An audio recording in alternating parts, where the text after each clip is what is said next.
हाथी के दांत दो होते हैं, एक दिखाने वाला एक खाने वाला। चुनाव के समय में आपने देखा किसी ने संविधान लगाया, किसी ने माथे से लगाया, लेकिन आज क्या हो रहा है? बाबा साहब का अपमान हो रहा है, भारतीय संविधान की धज्जियां उड़ रही हैं, भारतीय संविधान पे लोगों का अवलोकन जो है गलत जा रहा है। आज क्या है, अगर वो लोग भारतीय संविधान को सही में मानते और बाबा साहब ने जब संविधान पेश किया था तो बाबा साहब ने कहा था अगर संविधान कितना भी घटिया हो, अगर उसके मानने वाले, उसको चलाने वाले लोग अगर बुद्धिजीवी होंगे, वो संविधान दुनिया का सबसे श्रेष्ठ होगा। अगर दुनिया का सबसे श्रेष्ठ संविधान है, अगर उसको लागू करने वाले होंगे घटिया किस्म के होंगे, उनकी मानसिकता अगर गलत होगी तो संविधान घटिया साबित होगा। ये बाबा साहब ने यानी कि 200 साल पहले दूरदर्शी थी बाबा साहब, इस चीज को बाबा साहब ने पहले ही कह दिया। जय भीम साथियों, आप देख रहे हैं द एक्शन न्यूज। मैं हूं आपके साथ अमित कुमार। इस वक्त हम मौजूद हैं सुल्तानपुर के पुराने हाईवे अड्डे तमहेड़ी में। आज 1 जनवरी 2025 100 दिवस राष्ट्रीय अम्बेडकर सेना बैनर तले सुल्तानपुर में मनाया जा रहा है। इसके अध्यक्ष, राष्ट्रीय अध्यक्ष एडवोकेट उदय प्रताप कोरी जी हैं। हम इनसे जानना चाहेंगे कि ये राष्ट्रीय अम्बेडकर सेना के बैनर तले जो मनाया जा रहा है 100 दिवस, ये 2018 से आप मनाने का काम कर रहे हैं। आज तक जो है बहुजन समाज के तमाम संगठन मनाने का काम कर रहे हैं पूरे देश भर में। आज सुल्तानपुर की जनता को आप क्या संदेश देना चाहेंगे? सबसे पहले तो नमो बुद्धाय, जय भीम, नील इस्लाम क्रांति। पूरे देश की जनता को बहुत बहुत हार्दिक बधाई, क्योंकि 500 महार सैनिकों ने 28,000 बाजीराव पेशवा को युद्ध हरा दिया था, जो जिसका नाम था भीमा कोरेगांव पे नदी पे युद्ध हुआ था। हमारे बहुजन महापुरुषों ने 500 लोगों ने 28,000 बाजीराव पेशवा को युद्ध हरा दिया था। इससे साबित होता है पूरे भारत देश को, साबित होता है भारत देश में बहुजन समाज जो है बहुत ताकतवर रहा, क्योंकि जब हम तलवार उठाए तो भीमा कोरेगांव लिख दिए, और जब बाबा साहब अम्बेडकर ने कलम उठाए तो संविधान लिख दिया है। जब तथागत गौतम बुद्ध ने धम्म अपनाया तो पूरे दुनिया में बौद्ध धम्म अपनाया गया। और इससे साबित होता है बहुजन समाज कभी कमजोर नहीं रहा और ताकतवर रहा। सुल्तानपुर ने पूरे देश को मैं संदेश देना चाहता हूँ, जब आपके पास ताकत रहेगी तब आप संगठित रहें कि देश के किसी भी चीज़ को आप अपना सकते हैं, शासन से लेकर सत्ता तक आप हासिल। 1818 की क्रांति में जो 500 महार वीरों ने जो है 28,000 पेशवाओं को मार के गिराने का काम किया, ये बहुजन समाज ही है जो है आए दिन जो बहुजन समाज के ऊपर अत्याचार उत्पीड़न बढ़ता जा रहा है। इसी को देखते हुए बहुजन समाज को जो अमित शाह जी ने जो अभी जो सांसद ने कहा कि जो है कि ये अम्बेडकर एक फैशन है। जो बहुजन समाज 1818 क्रांति में बाबा साहब ने जो इतिहास हमें आपको जगाने का काम किया, बताने का काम किया, लेकिन वो ऐसे जो है जो हमारे आपके जो विपक्षी हैं जो ऐसा कहते हैं कि अम्बेडकर एक फैशन है, इस पर क्या आपका कहना है? देखिए, आज तो पूरी दुनिया बाबा साहब के नाम को सम्मान करते हैं। उनसे ज़्यादा पूरी दुनिया में आज तक कोई पढ़ा लिखा व्यक्ति नहीं हुआ, उनसे ज़्यादा बाबा साहब से ज़्यादा कोई शिक्षा किसी भी दुनिया में किसी व्यक्ति के पास नहीं है जी। अमित शाह क्या है जो कहता है इंटर के बाद जो है 12वीं करिए, ऐसे जो है गृह मंत्री देश के दुर्भाग्य है। भारत जैसे महान देश में ऐसे घटिया गृह मंत्री पैदा हुए जो इंटर के बाद कहते हैं 12वीं पास करे, वो स्वर्ग भी देने का काम करते हैं। बाबा साहब के गुस्ताखी, बाबा साहब के मान सम्मान के में ऐसा कहते हैं, तो उनसे बड़ा मूर्ख इस धरती पे कोई नहीं है जो इंटर के बाद 12वीं कहता है। और बाबा साहब 32 डिग्री के मालिक थे, 12 भाषाओं के ज्ञानी थे, और पूरी दुनिया में उनसे बड़ा इकोनॉमिक अर्थशास्त्री कोई और नहीं था।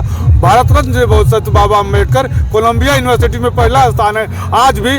तो भारत साहब जैसे घटिया गृह मंत्री को तत्काल अपने पद से त्याग देना चाहिए, और भारत सुप्रीम कोर्ट को इसको अपने संज्ञान में लेकर उनके ऊपर FIR हो और उनके खिलाफ कार्रवाई होनी चाहिए। और भी साथ ही हम जानना चाहेंगे, अमित शाह जी ने जो कहा है कि अम्बेडकर एक फैशन है, और अगर अम्बेडकर से ज़्यादा करते तो स्वर्ग मिल जाता, तो स्वर्ग जो है, स्वर्ग और अम्बेडकर साहब तो जो है बाबा साहब ने स्वर्ग तो नाकारते हैं, तो उस पर आपका क्या कहना है? सबसे पहले सभी को जय भीम, नमो बुद्धाय, क्रांतिकारी, नील इस्लाम। साथियों, आज बाबा साहब की देन है, जो बोल रहे हैं वो बाबा साहब की देन है। अगर उनको स्वर्ग चाहिए तो गृह मंत्री का पद त्याग दें जी। अगर उनको स्वर्ग चाहिए तो गृह मंत्री का पद त्याग दें। और जो कह रहे थे अम्बेडकर एक फैशन हो गया है, तो अम्बेडकर जी का नाम अगर नहीं लेंगे, जब वो जाते हैं बस्तियों में जाते हैं वोट मांगने, तो किसका नाम लेते हैं? तो वही कह दें, कोई भी कार्यक्रम हो तो अपना राम नाम जपे। भाई कोई कार्यक्रम हो तो कहते राम नाम सत्य है, क्यों नहीं कहते? क्यों बाबा साहब का नाम लेते हैं? बहुजन समाज इसको बिल्कुल जो है स्वीकार नहीं करेगा, और हम चाहते हैं कि वो अगर उनको स्वर्ग की प्राप्ति चाहिए तो गृह मंत्री का पर त्याग दें, सीधा संन्यास ग्रहण कर लें। इसी के साथ अपनी गाड़ी और भी हम हमारे साथी हैं, हम जानना चाहेंगे सर आपका क्या नाम है? एडवोकेट दीपक भारती। इस विजय शौर्य दिवस के बारे में आपको क्या जानकारी है?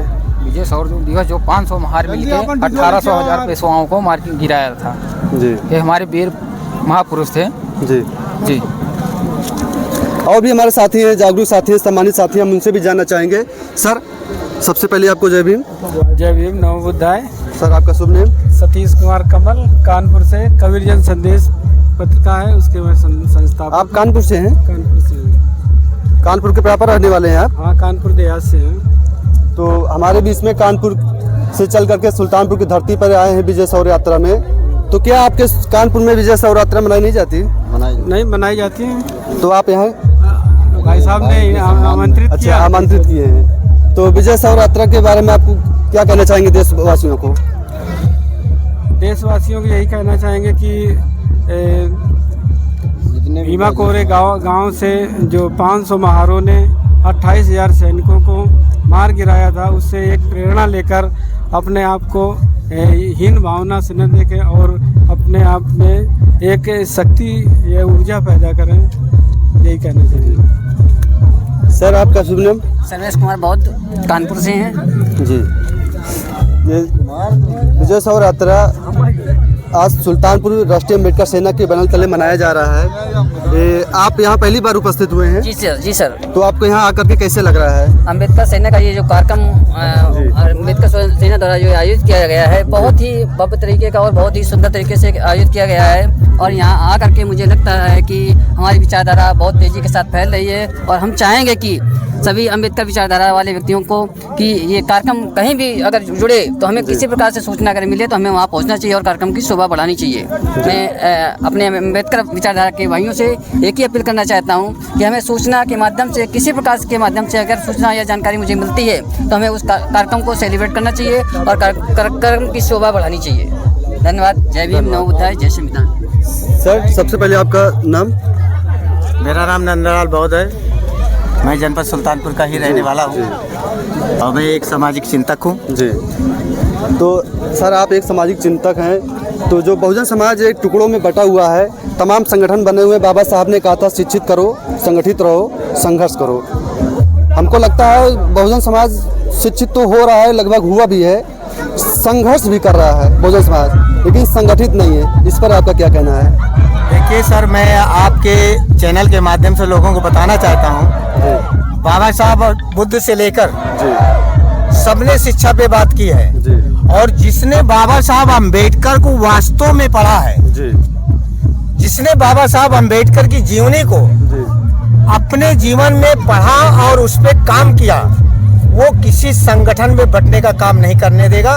और जो लोग बाबा साहब को कम पढ़े हैं और पढ़ने के बाद अपनी विचारधारा समाज में दे रहे हैं और समाज को जागरूक कर रहे हैं, उनसे मेरा अपील करना है कि जो तमाम संगठन अलग अलग बटे हैं, हमें एक बैनर के नीचे आना चाहिए। जो लोग कहते हैं हम भारत को बौद्धमय बनाएंगे, बाबा साहब अम्बेडकर पूरे भारत में संविधान लागू होना चाहिए। लागू कब होगा? जब हम एक बैनर के तले आएंगे, एक झंडे के नीचे आएंगे, तब इस देश में हमारी जो है सरकार बन पाएगी। अगर हम अलग अलग दलों में, अलग अलग संगठनों में बटे रहेंगे तो हमारा जो कारवां है ये हमारा कमज़ोर होता रहेगा। इसलिए मैं पूरे देश की आवाम जनता से, पूरे देश के जितने बहुजन समाज के संगठन हैं, जितने भी अम्बेडकरवादी संगठन हैं, सभी लोगों से मेरा एक ही आह्वान है, जब हमारा मौका आता है, आप जहाँ से बात करें मैं उस चीज़ को जा रहा हूँ। आप केवल राजनीति में हमको लाना चाहते हैं, लेकिन मैं राजनीति में सीधे आ रहा हूँ जहाँ से इस समाज को शोहरत मिल रही है, इस समाज को जगह मिल रही है, वहाँ पे हमें इकट्ठा होके वोट देना चाहिए और ईवीएम का विरोध करना चाहिए। और ईवीएम लगाने वाली सरकार आज वही सरकार जो ईवीएम का विरोध कर रही, जो पहले सरकार ईवीएम को लाई थी। तो जो इंडिया अलायंस हुआ है, आप राजनीति पे डायरेक्ट आए हैं तो मैं राजनीति पे ही बात करूंगा।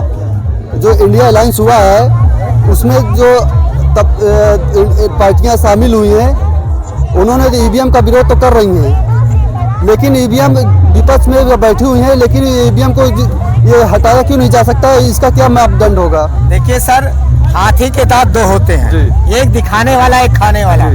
चुनाव के समय में आपने देखा किसी ने संविधान लगाया, किसी ने माथे से लगाया, लेकिन आज क्या हो रहा है? बाबा साहब का अपमान हो रहा है, भारतीय संविधान की धज्जियां उड़ रही हैं, भारतीय संविधान पे लोगों का अवलोकन जो है गलत जा रहा है। आज क्या है, अगर वो लोग भारतीय संविधान को सही में मानते, और बाबा साहब ने जब संविधान पेश किया था तो बाबा साहब ने कहा था अगर संविधान कितना भी घटिया हो, अगर उसके मानने वाले, उसको चलाने वाले लोग अगर बुद्धिजीवी होंगे, वो संविधान दुनिया का सबसे श्रेष्ठ होगा। अगर दुनिया का सबसे श्रेष्ठ संविधान है, अगर उसको लागू करने वाले होंगे घटिया किस्म के होंगे, उनकी मानसिकता अगर गलत होगी तो संविधान घटिया साबित होगा। ये बाबा साहब ने यानी कि 200 साल पहले दूरदर्शी थी बाबा साहब। इस चीज को बाबा साहब ने पहले ही कह दिया, क्योंकि उन्हें आभास था आने वाला समय ये संविधान हमारे समाज के हाथों में नहीं जाएगा, किसी और समाज के हाथ में जाएगा, जहां से इस संविधान का दुरुपयोग किया जाएगा। आज वही हो रहा है। बिहार में मुख्यमंत्री नीतीश कुमार और जो चंद्रबाबू नायडू, इन्हीं के सहारे जो है आज भाजपा सरकार केंद्र में सत्ता में बैठी हुई है। लेकिन ये बाबा साहब को अपने आप को अनुयायी बताते हैं, बाबा साहब को जो कहते हैं, बाबा साहब के सबसे बड़े मानने वाले हम ही लोग हैं। लेकिन आज जो बाबा साहब को अम्बेडकर कह के गृह मंत्री अपमान करने का काम करते हैं। ये लोग जो है आज तक जो है समर्थन वापस लेने का काम नहीं कर रहे हैं। उसके साथ साथ जो बहुजन समाज के एसटी जो सांसद बाबा साहब के जो है अधिकार से जो आज बैठे हुए हैं, अब लेकिन बाबा साहब के ऊपर अपमान करने का काम करते हैं। ये लोग जो है इस्तीफा देने का काम नहीं करते, ना जो है ये अपने बाबा साहब के सम्मान के लिए आवाज उठाने का काम नहीं करते। देखिए, जितनी भी राजनीतिक पार्टियां हैं, ये केवल अपने फायदे के लिए हैं। बाबा साहब का पोस्टर लगाएंगे, बाबा साहब का नारा लगाएंगे, बाबा साहब का स्टेचू लगाएंगे, बाबा साहब के नाम से सभाएं करेंगे और इस बहुजन समाज का वोट इकट्ठा करके शासन में बैठने का काम करेंगे। लेकिन जब समाज के ऊपर खतरा आता है, संविधान के ऊपर खतरा आता है, बाबा साहब अपमान की बात आती है, तो ये लोग गूंगे बन जाते हैं और गूंगे बनकर वहीं बैठ जाते हैं। अगर ये लोग वास्तव में जो आप कह रहे हैं, जो बहुजन समाज के सुरक्षित सीट से सांसद गए हैं, अगर ये सांसद वास्तव में बाबा साहब अम्बेडकर के अनुयायी होते और जिस दिन अमित शाह ने बाबा साहब का अपमान किया, उस दिन ये उस पद को ठोकर मार के और बाबा साहब के सम्मान में निकल पड़ते और ऐसी सरकार में वो कभी भी नहीं जाते। ये लोग मुर्दा लोग हैं, इनमें जान डालना असंभव है और जान उसके अंदर डाली जाती है जो लोग सचेत होते हैं, जिसके सद्बुद्धि होती है। ये लोगों को एक बात सद्बुद्धि नहीं है, ये लोग तो गुलाम हैं। इसलिए उन शासनों को मेरा, सभी संगठनों से मेरा निवेदन है, जो सांसद बाबा साहब के विरोध में नहीं उतरा है, अगर वोट मांगने अगर गलियों में आता है बहुजन समाज के, उन्हें जूता ला मारना चाहिए, चाहे किसी भी पार्टी का व्यक्ति हो। धन्यवाद सर। हमारे बीच में महिलाएं भी हैं, हम उनसे जानने चाहेंगे। बाबा साहब ने एक बात कहा था कि जिस समाज को आगे बढ़ाना है तो सबसे पहले उस महिलाओं को जो है आगे बढ़ा दीजिए, समाज अपने आप जो है प्रोग्रेस करने लगेगा। तो उन्हीं के साथ हमारे बीच में कुछ महिलाएं भी हैं, उनसे भी जानकारी करेंगे कि आप जो है आज 100 दिवस में शामिल हुए। सबसे पहले आपका शुभ नाम? जी, सबसे पहले तो आपको बहुत बहुत साधुवाद जी। मेरा नाम केश कुमारी, मैं जो है भीम आर्मी की महिला जिला अध्यक्ष हूँ जी। तो आप यहाँ आई हैं, आप जो है आप पहली बार आने का काम किया, इसके पहले भी आने का काम करते थे आप? नहीं भाई साहब, आज मैं दूसरी बार यहाँ आई हूँ ये 100 दिवस के अवसर पर। जैसा कि आज ये बड़े हर्षोल्लास के साथ मनाया जाता है। आज के दिन हमारे महान सूरवीरों ने 500 महान रेजिमेंटों ने 28,000 पेशवाओं को मार के गिराया था। हम वीर सूरवीरों को नमन करने के लिए, उनकी उत्साह बढ़ाने के लिए हम सब ये